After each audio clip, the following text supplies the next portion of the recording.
for wrestling fans, by wrestling fans, on the web today.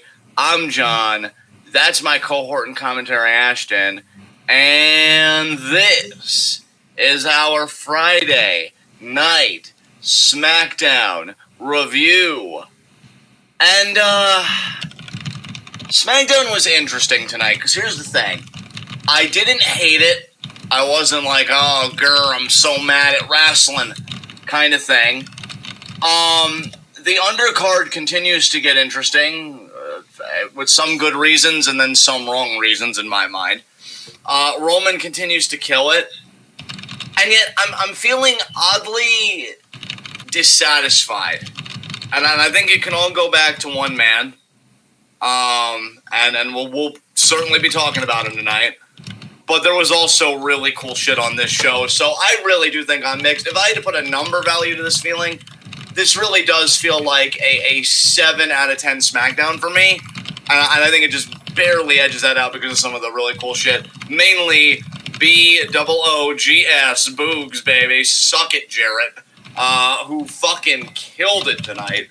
But I'm curious how you felt about Smackdown.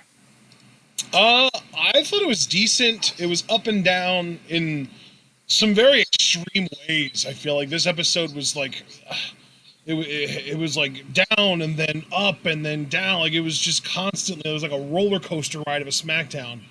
But I think that the parts that were supposed to hit did.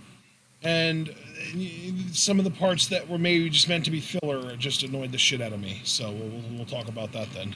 All right, first segment, as always, Heat of the Night. I've just got one really big one.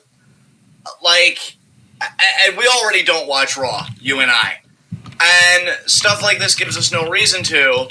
Fucking Shayna and Nia, they show up, they attack Nia and Tamina. Now, the Heat of the Night isn't that they showed up, because I will give commentary credit. I think they've said this in the past. Once every quarter, somebody from another brand can show up on another show. So, that's fine. I'm not going to kvetch about that, to have chat point out to me. But, John, they pointed out. We all know that. My problem is that Shayna Baszler makes Natalya tap out. I mean, fuck Natalya, sure. But, we're seriously going to run back this match again. Yeah. For a third time. On Raw. Now, here's the thing. Now, here's where the Heat of the Night really comes in. Because I know also people could say to me, but John, Alexa, in the worst gimmick of all time that makes me actively hate living, caused Shayna to have a limp or whatever, or did something to Reginald. That's right, no, because the Shayna limp was I think 2 weeks ago. Did something to Reginald, and it distracted them, and that's why they lost. But, what's any different about this match then? What's any different? Because this match has no stipulation that they're doing this Monday. I'll tell you what's different about it. It's the fact that Tamina and Natalya are the champions now.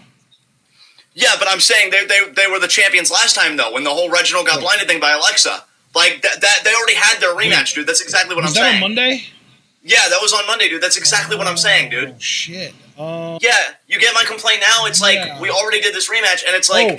But now, but now Shayna proved that she can tap Natalya out, and she hadn't done that yet. But, that still doesn't fundamentally answer my gripe, and I think you know that. I think you're just busting my balls as, I'm not even trying to bust your balls. I'm just trying to justify it in any way because there isn't a good one. There isn't, because, again, we know that Shayna and Nia can beat these guys. What we don't know is why shouldn't Alexa interfere again? Why not just get caught in a vicious feedback loop where this is the only match we're getting for the women's tag titles for the next 5 years because Shayna and Nia and WWE for that matter more broadly, are so incompetent that they're okay, well, we know that Alexa did her weird voodoo shit because, the gimmick used to be cool and then she had to kill it. I'm not bitter. What are you talking about? To make sure... I didn't. to make sure that she doesn't do any of that shit again, we're going to run back this match as a regular match. Why? Why? And if I'm Shayna and Nia, maybe I don't want to be out of the title picture, even though what a fucking waste of Shayna Baszler, but we've already said that on the podcast, and I don't want to get down that discourse. But, character-wise, before I'm even thinking about a rematch, I'm looking at Nia and I'm saying, hey, that's the second time now, especially Shayna, Because I'm actually glad I brought up the limp thing, because if I'm Shayna, I'm thinking, you know what? This bitch has crossed me twice now. I'm going to choke her out, because if she isn't conscious, she can't use her, like, otherworldly powers or what the fuck ever. And if I'm Shayna, I'm going to want to take care of this and not think to Nia, oh yeah. Like, you watch, dude. What they're going to do differently. And I almost want to tune into Raw just so that I have the feeling of being right. Is they're going to leave Reginald in the back, thinking that that's the difference. Because, again, in their rematch, he got blinded or something by Alexa. Yep, so they're going to leave him in the back. Correct. Because Shayna, in her misdirected anger, is going to blame Nia. Because, like, if you weren't so attached to Reginald, because Nia was checking on Reginald and left Shayna all alone. So it's going to be misdirected anger of, oh, Nia, if you weren't checking on Reginald, you could have helped me and we could have won the match. So they're going to think, oh, we'll just leave Reginald in the back and that'll be the difference maker. I hate this. I think I hate this because this strikes at the heart of one of WWE's biggest problems. Rather than them just answering things logically, they just nope out of that responsibility, and as a consequence, they make their characters look utterly inept in certain situations. Now, I know it's a big ask to, like, and I'm almost being sincere here, to show intelligence in a supernatural situation, because it's beyond nature by definition. But, like, try. That's all I'm asking is try. So I hated this, man. I hated everything that this represented. I'll put it to you that way. And I'm really sorry for, like, ranting so long about one singular point. But again, this to me just encapsulates everything that's wrong with WWE writing, and I fucking hated it. So yeah, probably one of my more intense heats of the night in a minute. But yeah, just screw them getting a rematch, and specifically screw them getting a rematch that in no way addresses the Alexa factor, and they're probably going to address it in the most basic way possible come Monday night. So I'm curious if you have anything in your queue for heat of the night. Yeah, well, that was a big one for sure. Dude, my second really big one, and again, we're kind of roller coastering because the second segment of the night was the Nakamura Boog stuff that we'll talk about for sure. But then literally the next segment after that, fucking Dominic Mysterio winning a one-on-one match with Bobby Roode. Like, you and I had this whole headcanon of, oh, Ziggler is just the worst of the two. They're just having him eat all the pins. They're saving Roode, and then Roode gets pinned to the pay-per-view. And now he has a one-on-one match, and it's like, oh, he only got pinned to the pay-per-view because Ziggler didn't play defense. Ziggler's the problem. And now Roode gets pinned. It's like, at this point, these guys should not be, A, together anymore, and B, competing for the tag titles anymore. It's just over. Like, you've both lost to the worst member of the opposing team. It's over. Fuck off. Yeah. Honestly, yeah. I think you said it perfectly. Do I have anything else? I mean, look, again, and this is the pickiest of nits, because I do not want to be a wet blanket about this at all. Because I love Boogs, and I love Knock, and Javaris can even vouch for me. I tweeted that I want these guys as tag champions. All of that is perfect. What I don't like, and I just wish we could have done things a little bit differently, I don't like that they are making it very obvious to me, and I know you're like a hardcore Nakamura fan, so I'm wondering if you're with me, if you're thinking I'm making too much about this, that, like, Nakamura needs help beating Baron Corbin. I don't like that. I didn't like last week when Corbin just caught Nakamura, because I hate when people forget to let go of submissions, when, like, it would have been nice if Nakamura won that match, and then in the post-match, he took interest in Corbin's crown, and Corbin would just be like, no, don't touch that, no, it's my identity. And now, this week, Corbin seemed like he was going to get the win end of days, and then Boog starts shredding like a fucking king on that guitar, yes, which distracts Corbin and allows Nakamura to get the win. Again, I love the packaging. We're going to rave about it. We're going to celebrate it. I'm not trying to be a wet blanket. But it's fucking Nakamura. Really? You need to protect Corbin that badly that you can't have Nakamura beat him clean? I don't know, man. Do you think I'm making too much of that? Like, what do you think about this? It frustrated me, too, in the moment. In the moment, I was like, wow, does Nakamura really need help to win this match? Like, I'm glad that they're putting a spotlight on Boogs in any way at this point. Yes. It's fucking long. But, like, using the fact that you're putting a spotlight on Boogs as an opportunity to protect Corbin against Nakamura feels misguided for sure. At the very least, misguided, if not more. Yeah, and I want to stress again, this wasn't heat of the night. This was the pickiest of nits for me, because I love literally everything fucking else surrounding this. Yeah. But it's just like, man, if you wanted Nakamura to really have the energy credibility-wise of that entrance, beat the fucking bald fuck queen. That's all I'm fucking saying. Do you have anything else in your queue for Heat of the Night? We have talked about how much I hate Aleister Black being a heel to death, so I'm not gonna revisit that. So I guess that pretty much means my chamber is empty. All right, mine as well, although I will say the events of tonight definitely made me co-sign with you because, well, we'll get into it.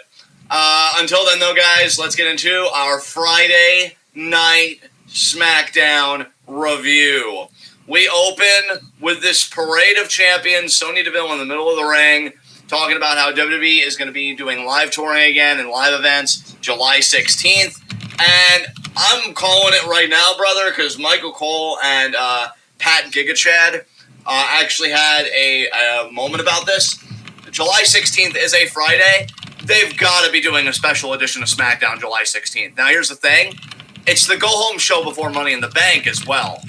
So I wonder how they're going to handle that, because part of me thinks that they're going to want to go big, right? But then the other part of me is like, well, you got to be a bit restrained to save something for the pay-per-view. So I'm really curious what the July 16th SmackDown is going to be like, because that's two different kind of things happening under the same banner, fans returning and being a go-home show. So I am curious about that.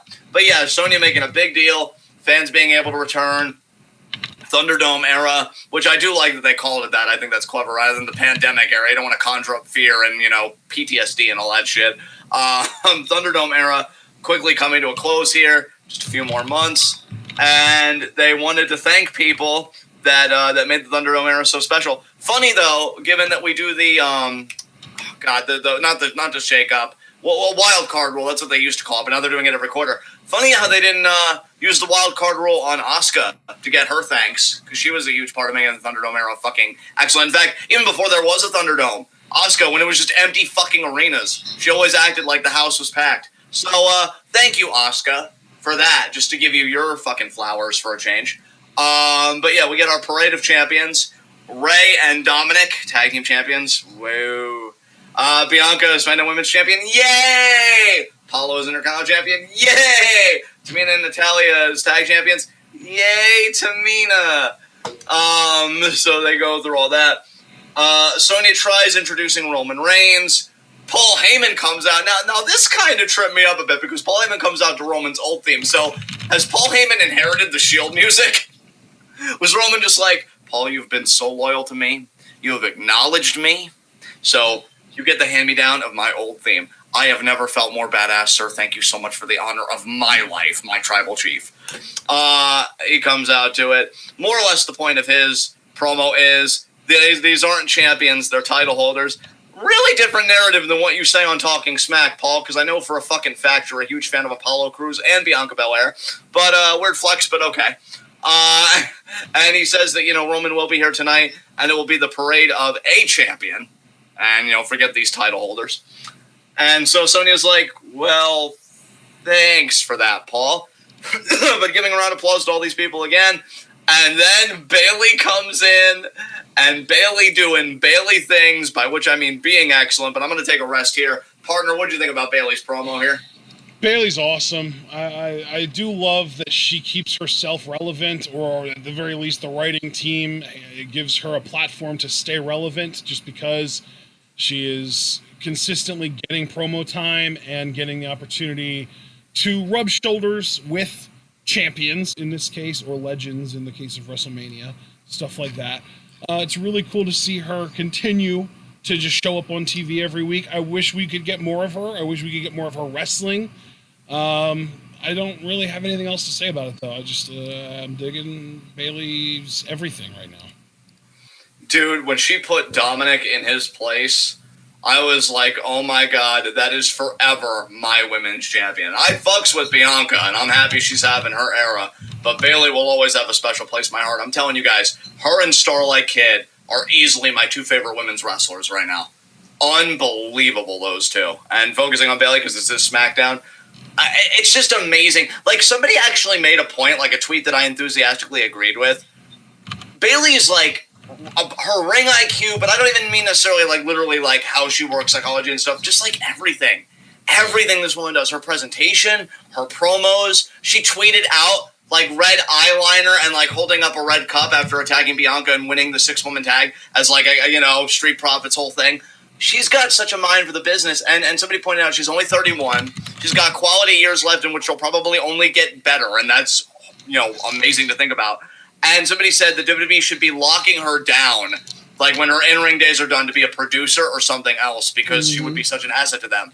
And I 1,000% agree. Yep. Like, I saw that tweet and I'm like, that's it. That's fucking it right there. Because, it's like you're allowed to disagree with this, but if you do, I'm gonna give you the side eye for sure.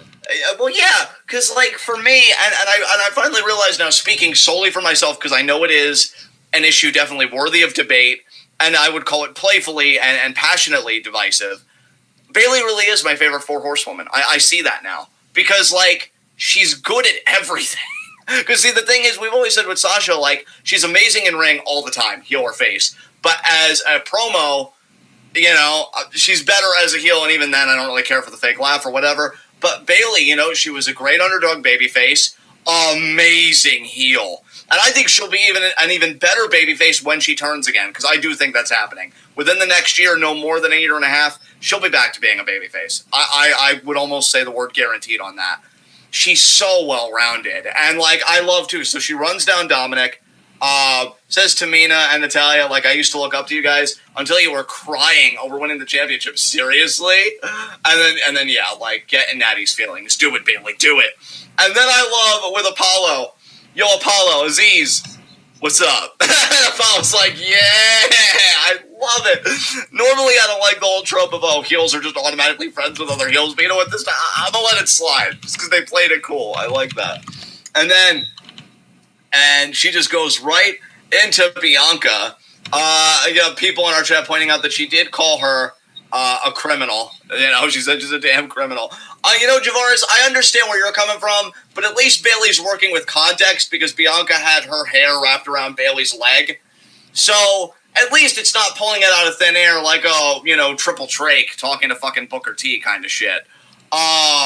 There's some substance there, I suppose. And yeah, she's saying, Bianca's a cheater. I should be the women's champion. She outright calls for Sonya to strip Bianca of the title right then and there. So, you could see that she's taking that whole cheating, robbing, she's a criminal thing, to the max. This should be her punishment, strip her of the title. Obviously, Sonya doesn't do that. Bianca gets in her face, and Bayley's like, nah, it's not time. And Bianca's like, it's not time, but you were talking so much trash before. It's like, no, I'm good. And then, of course, Shayna and Nia attack. It all breaks down. And that's how we get our 6-woman tag. And the last thing I'll say to Javaris before we transition to the 6-woman tag is, yeah, of course she did. But Bayley's the heel, so she's not going to acknowledge that part. Heels aren't honest people. They wouldn't, unless you're Alexa Bliss, but she's horrible. Why would you even bring her up there? just to cover my bases, honestly. Because you're pulling her in the sense that you're being the worst by being right. Why'd you have to say it like that? Why'd you use... No, I'm not doing this. Go. Okay, I'm not engaging in this. Now you choose a hill not to die on. Isn't that a fucking marvel? So 6-woman tag. Really have nothing to say to this other than Bayley's cool spot where she catches Bianca in the handspring and she does the Bayley to belly on the outside. I thought that was really cool. Other than that, Shayna chokes out Natalya with the Karafuda. And yeah, they get the win. Do you have anything you want to add to this? I do not. All right. Then moving on. We've got our Big E interview, the powerhouse of positivity. What do you think about Big E's promo here? I always love his energy in promos, but I don't actually really remember any specific things that he said during this one. I just remember kind of hearing it in the background and being like, man, he's so damn cool. I love Big E. He's awesome. That's great energy, man. I can tell you the general theme of it was this is the opportunity he's wanted. He's in there with former world champions and future Hall of Famers to get to prove that he's the best and that the Intercontinental title is going to come home to him tonight. So I like that he really put over his opposition. By saying, you guys are future Hall of Famers, and legitimately, in the case of Kevin Owens, and if you count the NXT title, Sami Zayn as well, former world champions and stuff like that. So Big E saying, hey, if I win this, what does that say about me kind of thing. And then we get Aleister Black's vignette. Oh my god, these eugenicist talking points. Just amazing. Dude, I hate it so much. I'm glad that you're finally on board, though. Well, I mean, as a disabled fan, dude, obviously I wasn't uncomfortable at all with this kind of language. You know, it was fine. It was totally fine. I believe he said exactly, it's time to call the herd. Wow. Wow. And then, Javaris, you want to talk about optics. Now, I'm not trying to make a mountain out of a molehill. I'm just saying, like, if we're going to say it about one thing, let's say it about everything. He says that we need to call the herd. Obviously, again, eugenicist talking points. And then he black masses a black wrestler. Like, I'm sorry. You want to talk about looking bad? Yikes. It reminds me of that one time when Dominik Dijakovic randomly cut a promo about him being part of the Chosen People. Yeah. Oh my god. So much didn't age well. Like, at all. Dude, it was literally just like a one-week gimmick, and he was just like, he cut a promo talking about how he cut a long line of whatever, and he's a part of the Chosen People. It lasted 1 week, he cut one promo on NXT about it, and we haven't heard of anything along those lines since. I love that Foster and Javaris totally share my discomfort, especially Foster. That's so me. That was so, because here's the thing.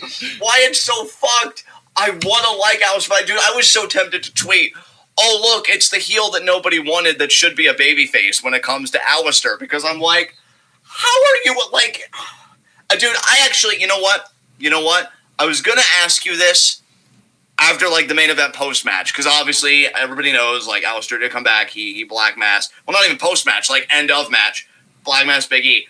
I just want to ask you something right now, before we move on.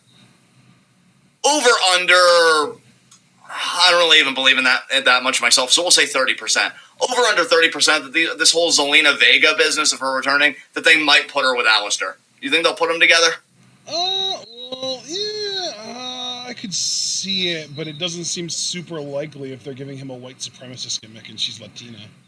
Oh, God, dude, I know. And that's the thing. I know even he probably doesn't think, because it's like, no, guys, my brother wasn't a cult, but it was probably a white supremacist cult. Like, or at least in white supremacist talking points. Like, hey, guys, we have this inside knowledge, and all these other people, well, sucks for them. Like, I want to know what kind of response he had in the whatever conversation it was where he found out that he was going to be doing this tonight. And the guy was like, so then you're going to go out there and you're going to be intimidating and you're going to black mass Big E. And he was just like, wait. Have you been hearing these promos that I've been cutting? Do you really think this is the best idea for me to target someone that looks like that? And the guy's just like, what do you mean? He's a big, strong guy. What do you mean? It's just like, well, no. The optics of it. And he's just like, oh, yeah, you'll look like an asshole. That's the point. You're a heel. He's just like, no. You don't understand. This makes me look racist. Guy's just like, yeah. Oh, that's what you meant. Oh, I'll talk to Vince, but we're going through with it until he says no. God, and Foster, you're like, I'm pulling my collar at this bruh. If it wasn't summertime here, and I was wearing a shirt, because I'm practically nude right now, okay? Not to be TMI, but, like, I'm just trying to keep cool out here. Like, I would have hid in my shirt, my whole fucking shirt. I would have gone full turtle with this segment. And just the implications of, again, the end of the main event. This dude has everything. And this is what you do to him. I'm sorry. I know you said you weren't going to get into it for the night, but I didn't say a damn thing about it when you brought it up. No, this is my turn now, because now you're going full eugenicist talking points. Yeah. And, like, listen, I feel a deep sense of debt and gratitude to the Black community, because the Black Panthers actually advanced the cause of disability rights. So we're in this together on this. No, this is fucked. You need to throw the whole goddamn thing away. You need to incinerate it, and then whatever ashes are left, you need to scatter that shit across the planet like they're Dragon Balls and pray that it never reassembles again. Very uncomfortable by this. When was the last time you started Dragon Balls? Oh, wow, really? You couldn't pass that one up, huh? But yeah, this was, Excuse me. Ashton's like, I am trying to lighten the mood. I'm like, bro, nah. Like, no, this was fucked. I feel so bad for Aleister Black, But you know who else I really feel bad for? Javaris, Foster, and me for having witnessed this. I am so sorry, you guys. But with that said, because again, you've already said everything you can say about this last week, let's move on to Caillou being very angry that his Burger King crown was taken. And you know, I say that, but I gotta be truthful, just keeping it honest. I don't think Corbin had a horrible promo here. You know, it did its job. He's like, you know, I was going to let my actions speak for me. But then I saw Shinsuke, you know, the whole Instagram video of him riding around with his crown. And I'm like, that was the most disrespectful thing I've ever seen. Wow, your bar is fucking low, dude. Assess life. Just thoroughly. And he says, you know, a real king wears $10,000 watch. Like, dude, you keep bringing up your watch. Why isn't Ted DiBiase terrorizing you? Like, he's terrorizing Cameron Grimes. Should be terrorizing you. Make him look bad. Well, yeah, right, because we have to protect Corbin. Right. And, you know, just keeps trying to Nakamura, and then Boogs happens. My brother, I want you to talk about this first. How did you feel about Boogs finally getting to fucking do something? How did I feel, John? I felt like I had transcended reality. I said this in the Discord, and I said it to you. And I'm going to keep saying it because I think that it is probably the best way to express my excitement about Rick Boogs.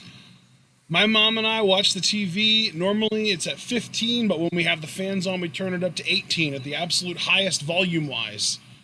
And when Rick Boogs started playing that guitar and I recognized that it was him, I turned the volume up to 25. Like, that's the energy when Rick Boogs comes on. And I turned the volume up to 25. I was like, Mom, Boogs! She runs over. She, like, 30 seconds later is showing me her arm. She has goosebumps. That is how big of a fucking deal this was in this household. Yeah. I heard that guitar, or I don't even know, like, was there a guitar riff at first, or did the camera just pan to him? I'm trying to remember in all the excitement. No, there was a guitar riff at first. Okay, so I'm not misremembering. And then I'm like, wait, what? And then it pans to him, and I'm like, I literally, out of my mouth, even though we're not on calls, because I like to keep my views private, because I think it's just more organic when I don't know how you feel about a show, and you know how I feel about a show, but I literally said, no fucking way. Like, there was somebody here with me. I'm like, no fucking way. And, like, I was glued because I'm like, what is happening here? Because, dude, I'm going to be honest. I thought Boogs was going to fight Corbin tonight. And I'm like, is Boogs wrestling? Yeah, that would have been crazy. But no, they're saving that shit. And he just talks about, like, how he's here on behalf of the King of Strong Style. What are the odds that they kept that theme song for him, that blood pressure theme song for him? Oh, God, dude, I hope so, because I fucking love that theme. I hope so, but it seems unlikely. It does seem unlikely, but I haven't played that theme in a minute. That theme is a fucking banger, legit. And, yeah, he just talks up Shinsuke, and then he plays him to the ring, and I gotta be honest, there was a time, and again, it's been a minute since I've listened to this, but now it definitely put me in the mood, that I would listen to a lot when it first came out. Anita Strauss playing Shinsuke to the ring, like her version of the theme. Yeah. I want the Boogs version, baby. He crushed this, dude. Yeah, I love... Do you know the only other thing in this segment that I loved even close to as much as I loved Rick Boogs? What's that? Pat fucking McAfee. Yeah, McAfee was all of us, bro. McAfee was all of us. McAfee's a legend, I swear. He's so good. He's like... Literally, like... He was the only person that, like, got it. Like, he was like the guy on commentary that immediately was like, it's Boogs! Like, he was freaking out like us. Like, he was losing his mind. And then, like, when Boogs started playing, he was, like, freaking out. At one point, I heard him say, he's shredding! Then you saw him, like, air guitaring with Michael Cole, or, like, up against Michael Cole, really, because Cole wasn't having it. And, like, he put over Rick Boogs better than any other commentator in WWE I can imagine. Yeah, like, to me, at least on the play-by-play stuff, there will never be, like, a replacement for Amaro, because I feel like WWE had it so good there. But McAfee, though, he just gets it. He's tapped in to what we're thinking, and he'll either play against it, like if he likes a person and they want to be more heelish, but here he was just completely in the moment, and it was fucking epic. I love this. I love the energy of this. Like, Dude, you know, I know it's not going to happen, but maybe I shouldn't say that. We don't know what's going to come of this. But you know what I would fucking love with this? Because Shinsuke's been doing the whole videos and everything else with the Crown. I want them training together, but I want Boogs to be bearing weight like he's done on those videos before while playing Shinsuke's theme on the guitar. Like, Nakamura's working out with the Crown, Boogs is working out, but, like, he's playing Shinsuke's theme on that guitar. That would be fucking epic. This dude is the ultimate hype man, and it was only night fucking 1. I told Ashton, guys, my testosterone level was over 9,000 after this. Like, I wanted to punch a mountain after this shit. I was like, let's fucking go. I love this. I love this. Again, I tweeted, and Javaris co-signed this. I want these two as tag team champions. Like, I Nakamura absolutely... and Boogs? Oh, yeah, that'd be dope. That'd be dope. Because, dude, here's the thing, and here's what we have to come to grips with, and I say this is myself included, because I remember Wrestle Kingdom 9 Nakamura like everybody else that trots that out when they're talking about what Shinsuke could be. Shinsuke is strong in his spot. He's strong style in his spot, if I really wanted to be on the nose about it. He's comfortable, you know, and, like, he's been a multi-time tag team champion, I feel like, before, or maybe he only had the one reign with Cesaro, but regardless, he is, like, in that mid-card tag team sphere. Nothing wrong with him and Boogs being tag team champions. Nothing wrong with it. I would absolutely freaking love that. But I also love ideas like what Javaris had. Like, if they would ever elevate Nakamura to be in the ring with Roman Reigns, can you imagine how annoyed Roman would be? And how jealous and insecure, if we're being truthful, he would be. Oh, so Nakamura gets a guitar player, but I don't? And he just looks at Paul like, why can't you play an instrument? Paul tries and he just fails miserably. Like, there's so much you can do with these two together. There is so much you can do with these two together, and, like, man, I am so excited for this. And congratulations, Boogs, because I'll tell you, you want to talk about a guy being patient, you want to talk about a guy waiting for his opportunity, this was awesome. This is absolutely awesome. Do you have anything else you want to say about this before we get to the actual match? Let's get to the match. Yeah, really nothing to say here, because we already kind of talked about it in Heat of the Night. Good back and forth. Corbin's stuff, I will always give him credit. Corbin's stuff always looks incredibly safe and solid. That deep six, I think, is one of my favorite moves in his arsenal, outside of his finisher itself, deep six. And, yeah, you know, Nakamura gets a really nice cradle off of Boogs' distraction with the guitar to get the win. And he still gets away with Corbin's crown. Corbin screaming, you know, that's mine. So I wonder if at Hell in a Cell, maybe even on the kickoff, they're gonna do Nakamura versus Corbin. Winner keeps the crown. Personally, honestly, dude, I would love for this to just be something that just says, hey, maybe it's time for another King of the Ring tournament. Because while the tournament itself is meaningless, it would give the undercard people something really nice to do, I feel like. So, but I'm just thinking they're going to keep it to a one-on-one thing. Corbin, Nakamura, whatever. So, you know, I guess it was what it was. But Boogs! So fucking happy about that. After that, we get Jimmy Uso and Sonya Deville backstage. Jimmy Uso angling for a tag team match with his brother Jay. And he says, we want the smoke against the Street Profits. Dude, I am actually surprised that they're hot-shotting this. Now, I think I know why. Because we shouldn't get comfortable with them being a tag team again, the Usos. But if we were comfortable with them being a tag team again, I would hope WWE would have the good sense to build a pay-per-view around this match. You know, because I really do feel like there could be a great story between these two teams that have really just been pretty stellar, at least in ring-wise. So yeah, Jimmy gets that match, and Sonya even asks, well, is Jay cool with that? Like, is he done with Roman? I thought they were kind of still doing their thing. And he was like, no, it's cool. Like, he's got my back, I got his back, you know, we ride together sort of thing. And so Sonya makes the match, and ooh, that didn't make the family very happy, but we'll get to that a bit later. After that, we get Kevin Owens' promo. Love Kevin's promo here. Pretty much said, like, I'll do whatever I have to do. I'll powerbomb Sami Zayn so hard that he forgets the word conspiracy. I'll give stunners to everybody, like half a dozen stunners, because tonight I am going to become a 3-time Intercontinental Champion. And then after that, we get Roman Reigns' promo.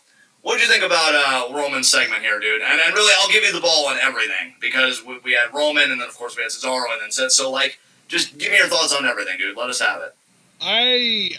Roman is a brilliant heel. I love that he lets Paul do the talking for him a lot.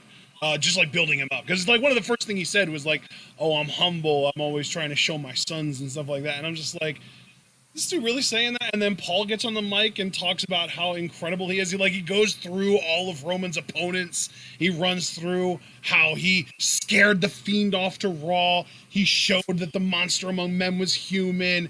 He knocked Kevin Owens out. He KO'd Kevin Owens, and he smashed Edge and Daniel Bryan and beat them both in what might as well have been a 2-on-1 handicap match. And then he banished Daniel Bryan, and then he beat the most athletic, technical grappler on the Smackdown. I love too that he was going through every opponent and talking about how Roman dominated them while building them up as credible threats that could have beaten a normal man, but Roman Reigns is no normal man. Kind of like no, he's not. Rock, but I think more entertaining. Yeah. And then fucking Cesaro came out, and he was just like, "Hey guys, I still got a lot left in the tank. I'm gonna fight you next."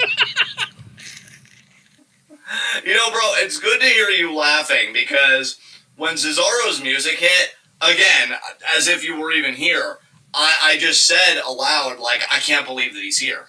Because we saw the beatdown at WrestleMania Backlash, and I thought I even remembered you saying something like, if they're just going to keep him off 2 weeks and whatever, because, like, we thought the beatdown was vicious that they gave to Cesaro. So, like, I was half expecting in our first segment of the night for you to have Cesaro even being here as a heat of the night. Why do you feel like it didn't bother you? Or were you just expecting it, so it's like, why bother complaining kind of thing? Why did it not bother me that Cesaro was here? Yeah, because the way it sounded from our WrestleMania Backlash reactions, just from my side of things, it seemed like you were expecting Cesaro to be off TV because the beatdown was considerable. Well, yeah. Dude, so here's the thing.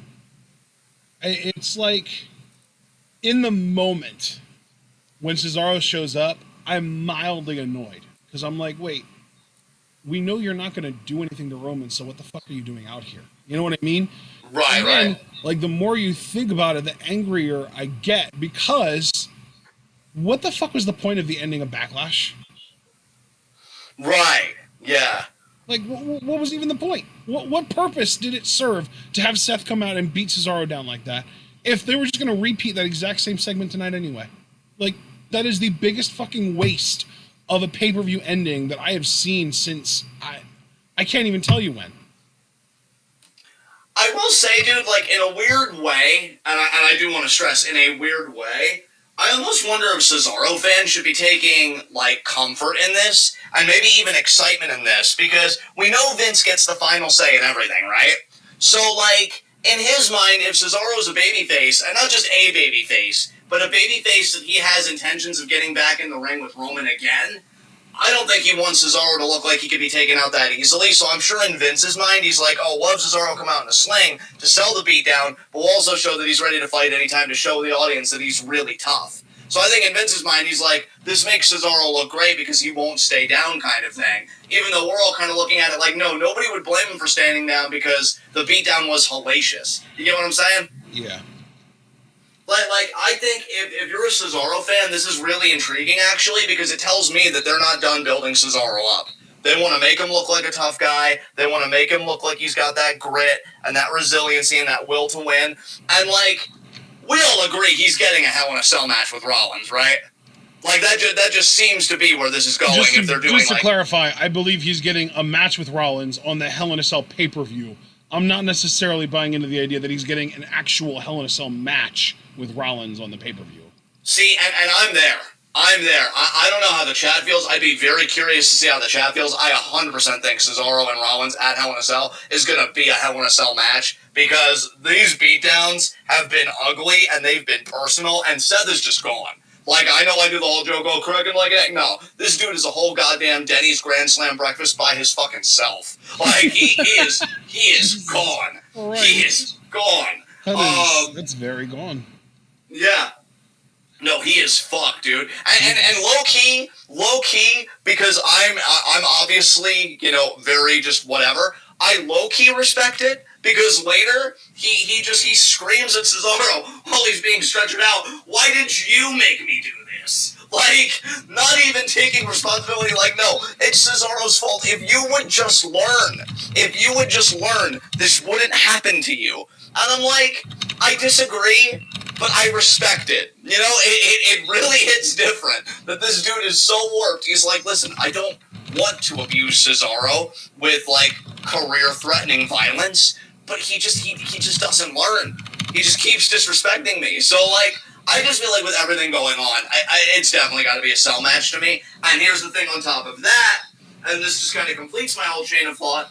If they do a cell match, right now in this moment, because I know obviously what we're going to do, Hell in a Cell preview predictions, as we do with every pay-per-view, I would think Cesaro's going to win.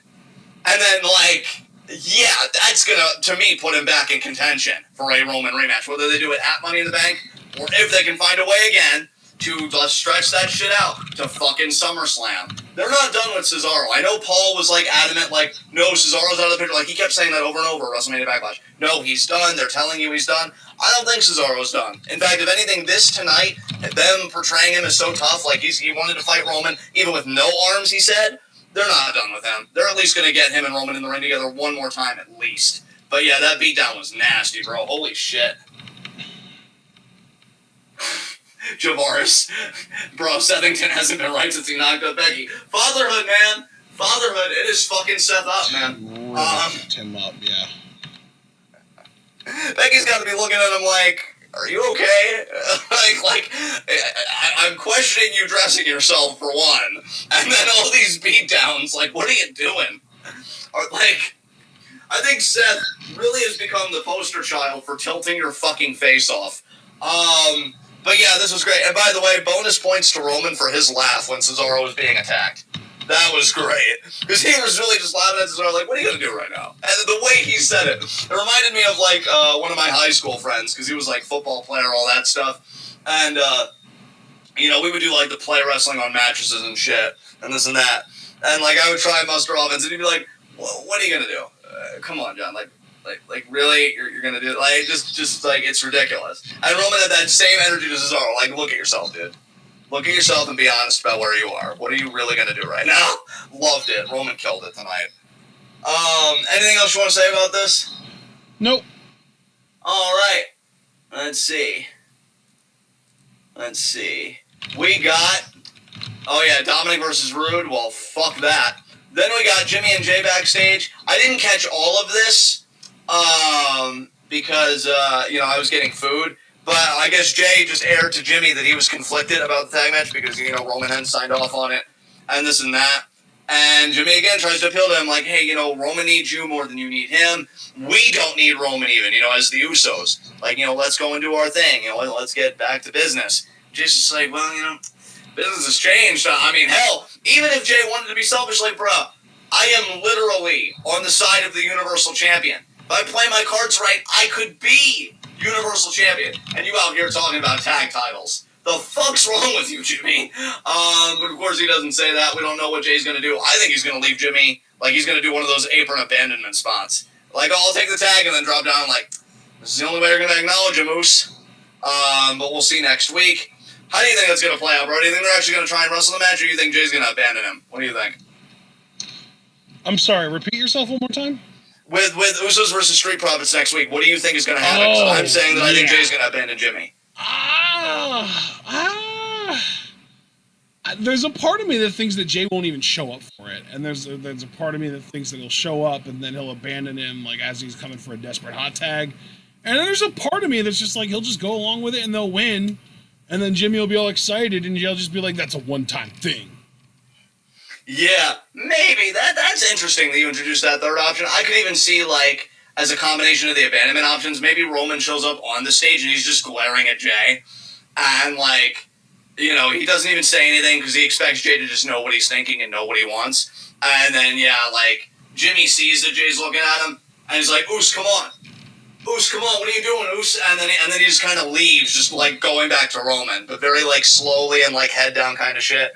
But I think they're going to want to do it in a way that keeps sympathy on Jay, because I don't think they want Jay to be a full-blown heel. I think they want to keep Jay as, like, yeah, he's a heel, but he's a heel by circumstance, and he's a heel by coercion kind of thing. And I got to wonder, though, if Jimmy's going to still be sticking around and tolerate it, because I've been saying that he's kind of like the conscience of Jey Uso to me. That's his role in this story. So, tag match is going to be very interesting. And following up from that, we get Roman and Jay backstage. What did you think about this interaction? Well, this was kind of mysterious to me because Roman fucking whispered something in Jay's ear and I didn't get to hear what it was. Did you hear what it was? No, I didn't.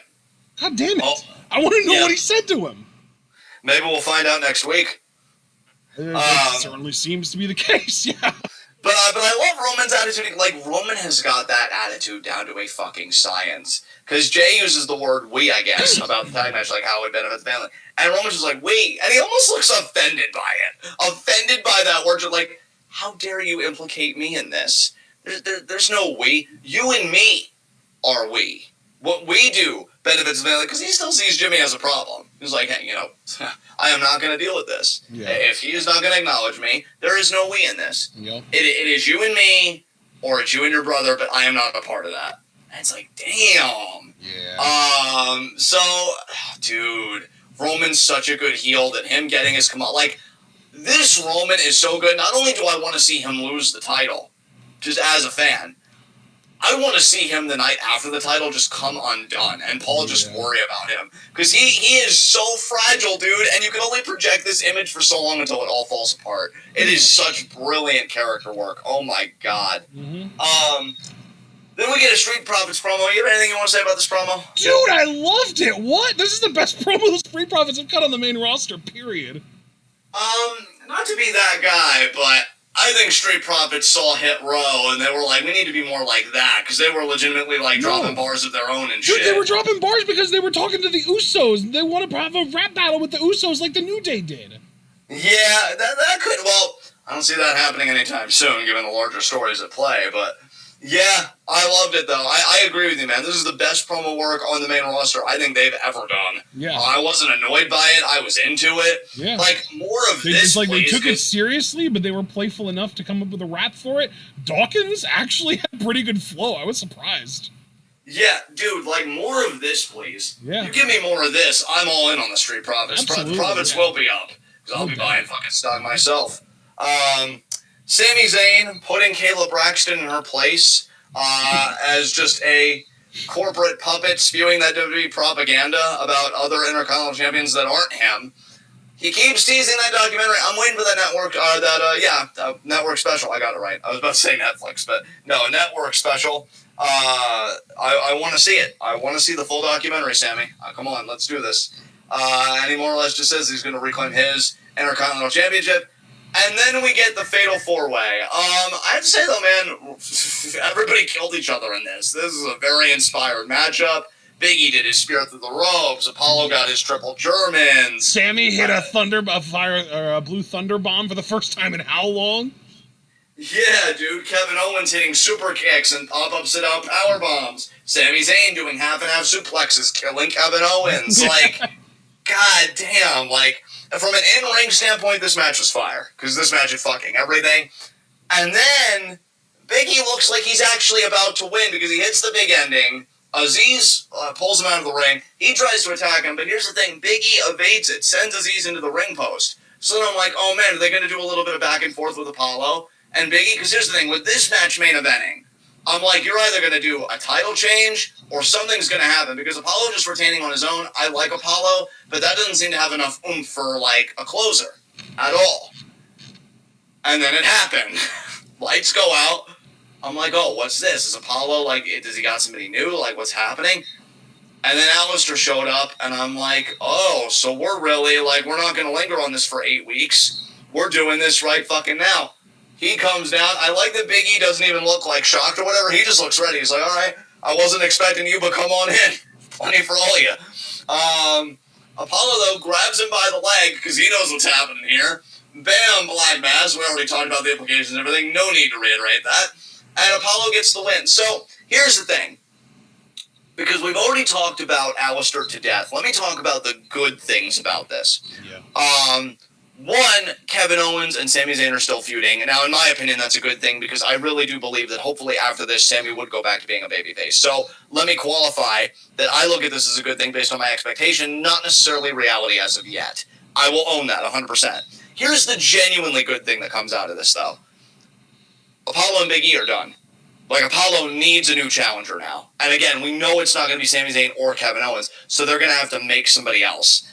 And I do think that's a good thing because I do like Apollo's heel character, and I would like it to have some forward momentum, and I think you're only going to get that with a new challenger.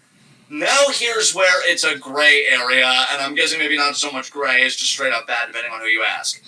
Big E and Alistair are feuding. Now, of all these possibilities, my friend, how do you feel about all of them? You know, between Sami and Kevin still feuding, Apollo getting a new challenger, and of course the big elephant in the room, Big E and Alistair now in a program with each other. How do you feel about all this?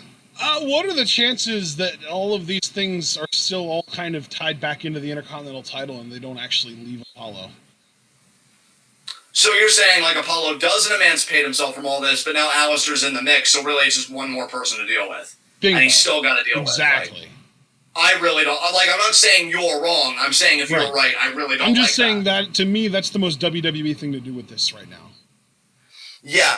Yeah, you know what? You have a point there. I'd say you have a very strong point there, which is why I want to stress, if you're right, I just hate that. I really do, because I feel like this is an opportunity to have Sami and Kevin finish up their shit.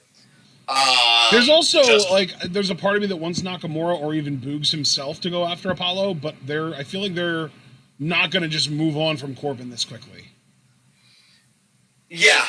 Yeah, no, I agree with you, because I feel like Nakamura, Corbin, before Nakamura can even think about the IC title, you know, I think he wants the crown first. Like, the crown is the object they're fighting for right now. Right. So that's going to be a thing. So really, who's the babyface that you could see going after Apollo if the other four guys are out of his stratosphere?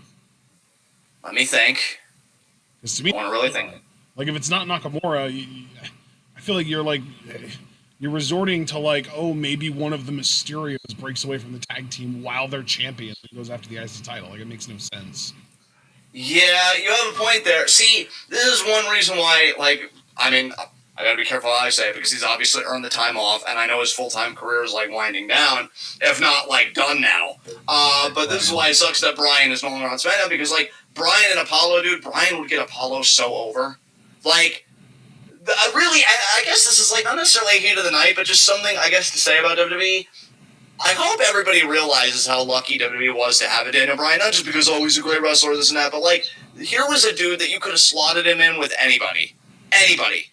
And he wouldn't look out of place. And not only wouldn't he look out of place, he would get that guy over. Yeah. Like, every time. You need more people like that. See, Bryan's absence, not on the main event scene, because in the main event scene, I really haven't noticed his absence. It's moments like this that his absence is the most felt.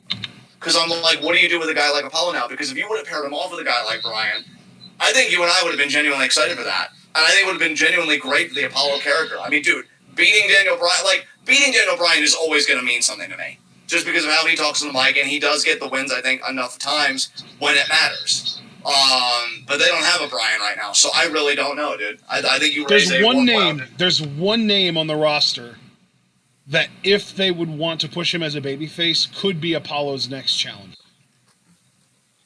Who's that? Murphy. Oh, yeah, and we haven't seen him in a long time. They've dropped him again so they can bring him back up as a babyface. Yeah. I'm saying, because, like, really the only other option is to keep Apollo ingrained with the Owen Zayn or Black E, both storylines. Right. Because he's nowhere close to being involved in the Rollins-Cesaro storyline. He's not going to get involved in the tag division, although at this point he could. Apollo and Aziz going after him, the Mysterios, could be far more entertaining and interesting than Rude and Ziggler. I would get into that. I would love that. So if they wanted to do that, I'd buy it, and I would be okay with Apollo not winning the IC title in a couple of pay-per-views because he's going after the tag titles. I'd be down for that. I'd be cool with that. But I don't think they're going to go there. I think that they're probably going to just keep Apollo kind of betwixt all that's not actually the word that I mean to say, but, like, you know, intermingling with these other storylines, and make him kind of feel tangential to both of those two storylines. You know what's funny, man? Since we're just talking about things that are typical WWE, I can see your vision.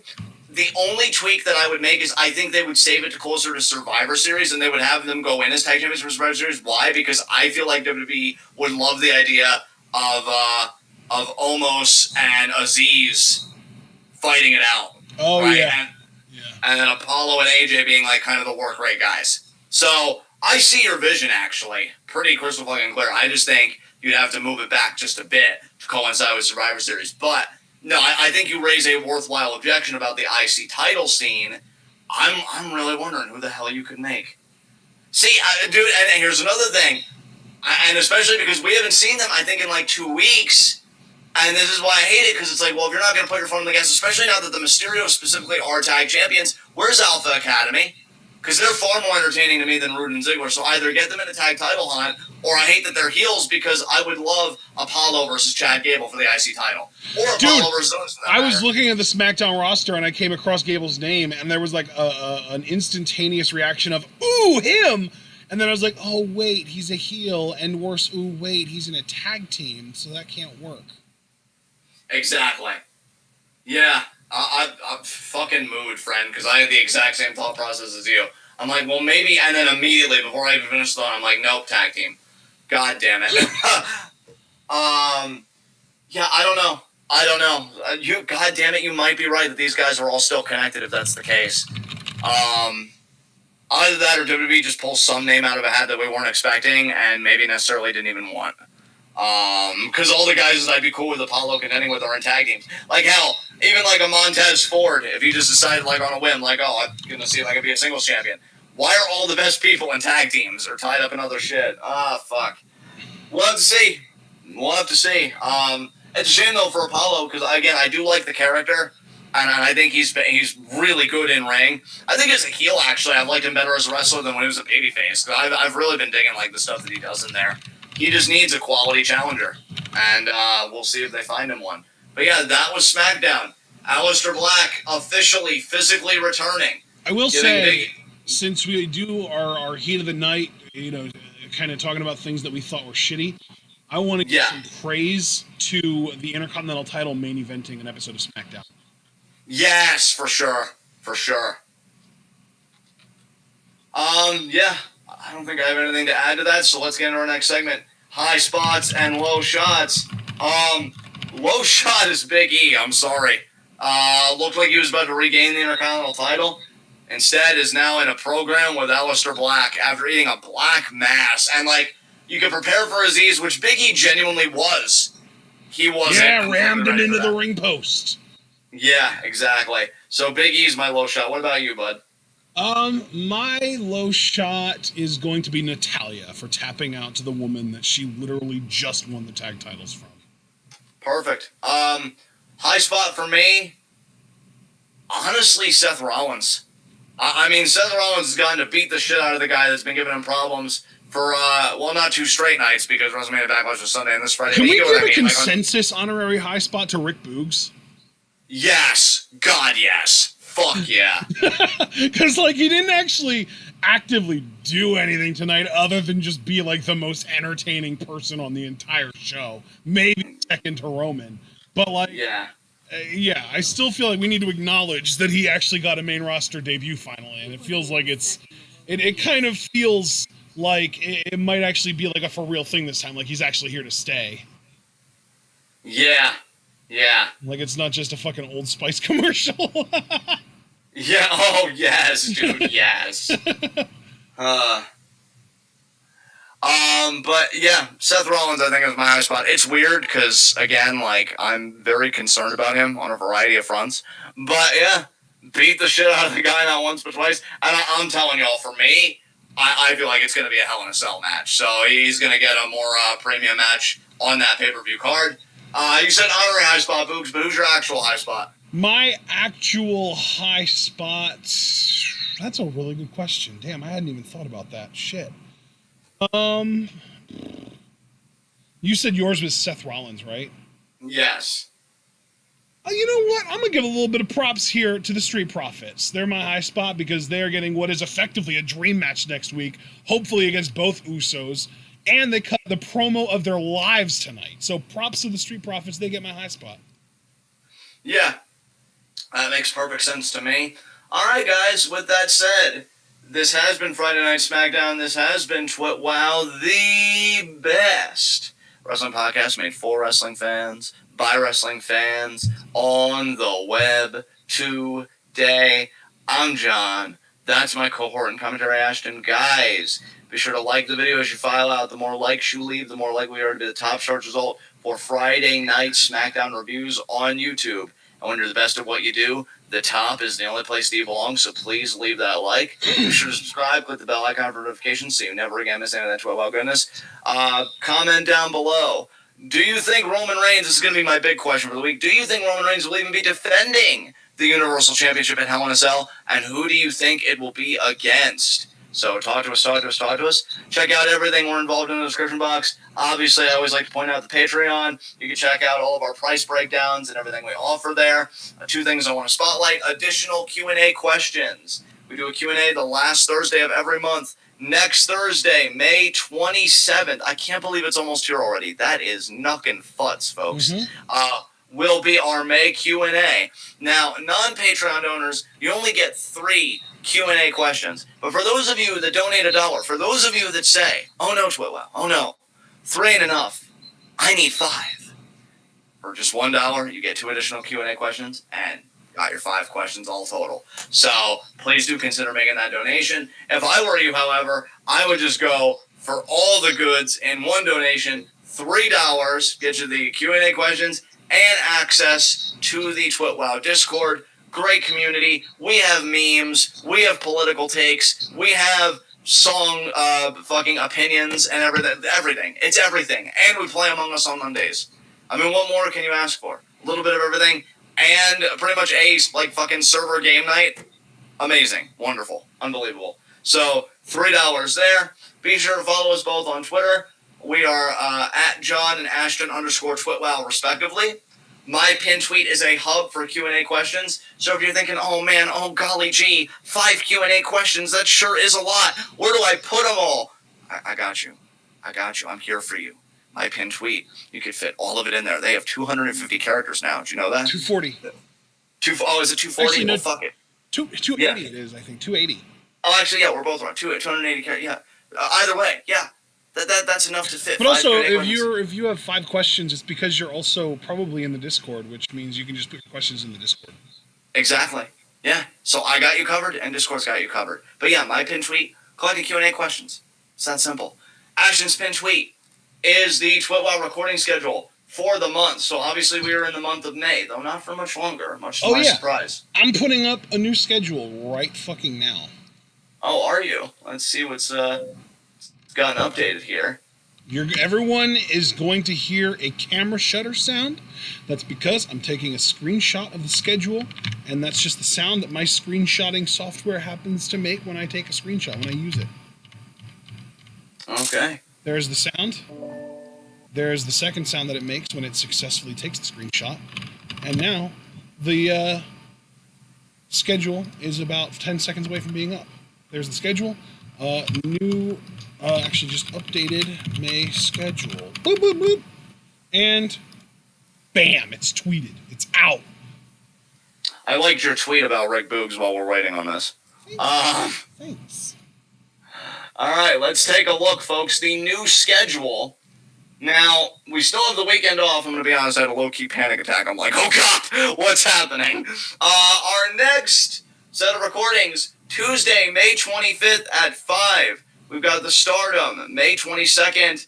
I ain't pronouncing that. I'm horrible. I'm hopelessly monolingual. But it's going to be I'll get Utsunomiya. Well, there you go. Live reactions, and then followed by our NXT review at 10 p.m. Eastern Time. Really hope a lot of people join us for those Stardom reactions. Stardom is just, it's love and it's life, honestly. Wednesday. It's really sad when the best content on this channel is the least viewed. Yeah, dude. Oh, God. Oh. Wednesday at 5. Stardom, May 23rd. Kofu show live reactions. Calling an audible for Friday if it's not up. Just to let you guys know that. Thursday, obviously, May Q&A. That's at 7 p.m. Eastern Time. And then Friday, May 28th, Smackdown review 10 p.m. Eastern time. We could also, again, have the start of May 23rd, live reactions if it is not up by Wednesday. So that's the week. So again, guys, most immediately join us Tuesday at 5 for more Stardom live reactions, followed by our NXT review at 10. I think this NXT is going to have Balor Cross is just one thing. And Frankie Monet's debut, the greatest thing to happen in the history of the world. We're all super psyched. And yeah, so that's it, guys. Until then, thank you so much for joining us. Thank you so much for just being a part of this. We love you guys. Stay safe. Be good to yourselves. Be good to each other. And until next time, tune in. Peace out.